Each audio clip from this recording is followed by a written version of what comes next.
What makes the Chesapeake Bay Blues Festival one of the most highly regarded festivals in the country? It may be the talent. I saw the mountaintop when I got to see Aretha Franklin. That for me was, whew. I mean, what can you say about James Brown? I mean, that's a little piece of history that I tuck away in my heart and my head and will tell my grandkids about. And as I have learned the language, I think that night, Don taught me this, they were particularly tight. You know, I was surprised about the young man they called Johnny Lang, who was actually 17 years old. And when I heard him, I thought he was probably about 33 or 34 years old. You just look out in the audience with Shamika's playing and everyone's smiling and dancing. And, or we saw Susan Tedeschi before she was a Grammy Award winner. At Chesapeake, I loved seeing John Lee Hooker right before he passed away. Best one I've ever seen was Little Feat, the first year performing in the rain. I thought nobody would come to this event in 40-degree temperature in the rain, but they were still there at the end on Sunday, soaking wet, and Little Feat it was amazing. And if ever there was a group of people who have been warped by the rain,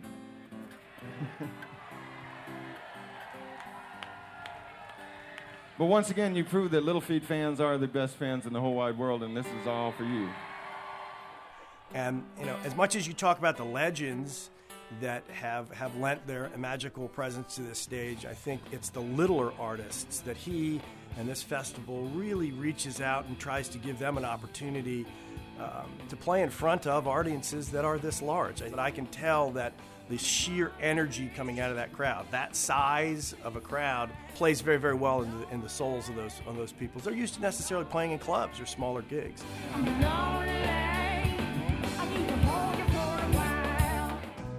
It may be the venue.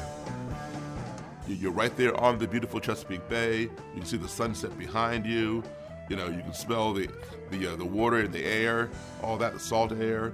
It's just a beautiful setting. In my mind, remembering the best beautiful scene was when Aretha Franklin was here, and by the time she came on stage, it was twilight hour. And, not quite dark, and then you saw the lights from the boats all out in the bay, and it was just beautiful. And it's gorgeous. It's phenomenal. It's by far the best outdoor facility I've ever been to for a concert. I mean, what more could you want? Something that's in a park on the Chesapeake Bay, and people can go in the water and still hear the music and see it. That's incredible. You're on a stage, and you're seeing the water, and you're seeing sand, and you're seeing expansive space. So if it rains, someone goes up and they have their bomber hat on. It's hilarious, and everybody works together and has a sense of humor about it and is honest about it. A lot of special moments can come out of an adverse situation because of that. It could be the quality of the production.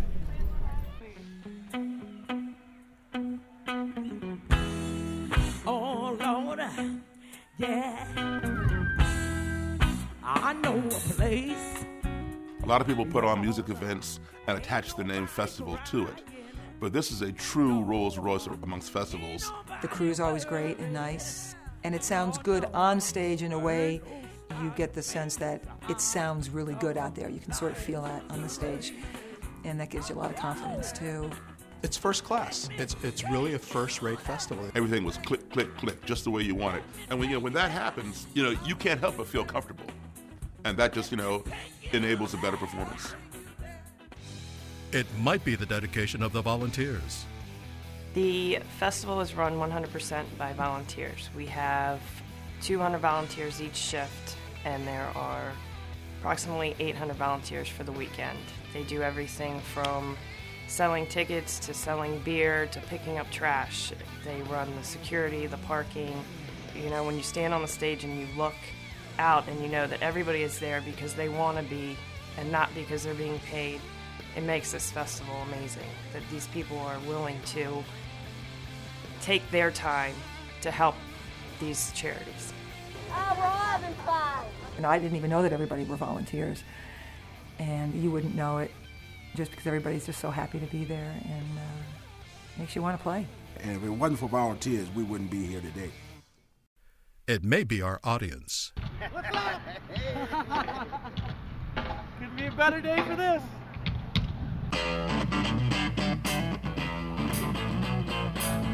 How you doing? I witnessed nothing but fun. Both backstage as well as out in the audience. I just cannot express that enough. Energy is a good part of the whole thing. The people feel it, the performers feel it. And the performers feel it, their set is much better. They'll do a much better set for you. We've had stage hands and artists stand up on the stage at the end of a Saturday night or Sunday night and look out over that field where literally thousands and thousands of people have been, and it's spotless. And it's not spotless because we cleaned it up. It's spotless because the audience stopped and not only picked up their trash, but they picked up every piece of trash that they saw on the in the ground. I mean, that's just that doesn't happen in today's concerts. We're proud of them. It is definitely the causes that the Blues Festival supports. And let's give these gentlemen and the ladies who put the show on, give them a big round of applause, because this is for a lot of good things. This is one of the few that I've seen have done and still doing what they should do. So give them another big round of applause, because all the money goes out there to take care of those people. Give it to them. Since 1998, we have given over $800,000 to charity. I mean, that $800,000 is a nice number to throw out there, but it's not a number that means anything unless you know what's behind that number. That number means that we've given helped hundreds of kids, either by granting a wish, either by putting athletes through the Special Olympics program, or by sending kids to summer camp at Camp Fantastic, which is a camp for cancer kids, or if it's sending kids to camp that have facial anomalies, which is Camp FACE, or if it's sending helping kids of the Annapolis area that have fallen through the cracks. So what the Blues Festival gave us was a chance to reach an audience in a way that was tasteful, it was energetic, certainly, and it was very life-affirming, because just as music, I think, is a celebration, so is camp. And it gave us a chance to reach people in a way that didn't make them feel sorry for the kids. It just made them want to be part of it. And frankly, the Blues Festival raised more in 1 year than we raised in 3 years at previous attempts. This is totally unique in the knowledge that Don has never taken a penny for his efforts. If you were to calculate based on standard rates for production services, for promotion services, I mean, that's $1 million donation he's made to this event personally, in more than that, in 10 years, that goes unheralded, that he won't let you tell the story about. We struggle with money. Whatever we get is like $1 million to us. It helps a big, believe me. I work with kids, I work with homeless folks, dealing with substance abuse. I am the free social workers of Annapolis. And the thing about it, I work this job that I do from compassion.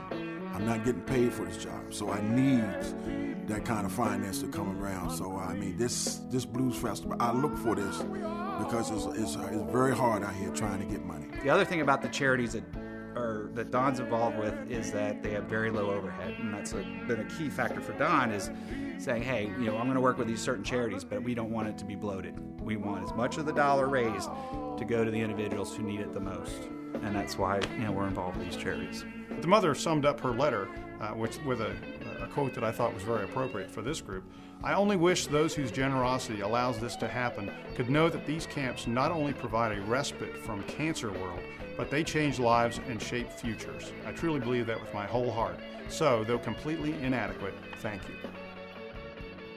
And it's the magic. I've been involved with, as a sponsor of a lot of events. I'll tell you, this is one of the top ones, because it's just, you walk in that thing and it's like no other theater or amphitheater or anything you've ever been in before. It's magic, all right? And it's for all ages. I mean, you see kids, you see, old people like me, and you see people dancing. It's just a wonderful, wonderful time. There's no greater magic and power when an event is entirely inclusive, and it crosses all lines, all boundaries, and everybody's there for the same reason, which is to have a good time, which is to value and appreciate this music. It's just a pure intention, and it's for everybody, and blues certainly is, because I haven't run across that person who never had the blues in their lifetime. I would love to take the festival to the next level and raise as much money as we possibly can for these causes, because I think they're that important. Any cause, but these causes in particular. I think that with the right sponsorship, we can take it to the next level. I think with the right talent at the event, we can take it to the next level. I think but I can't do it by myself. the energy that comes from this audience at this festival is so true and so special and so sincere, and it's such a moving experience. It's so moving, and nothing can really be that moving unless there's a group of people that are right there with you. You know, they're right there with you, and these people have a lot of soul, and they want you to know it, and they want you to know how much they appreciate what you're doing, which is really, can't ask for more than that, really. For more information, please call 410-257-7413 or email Don Hooker at dhooker@bayblues.org.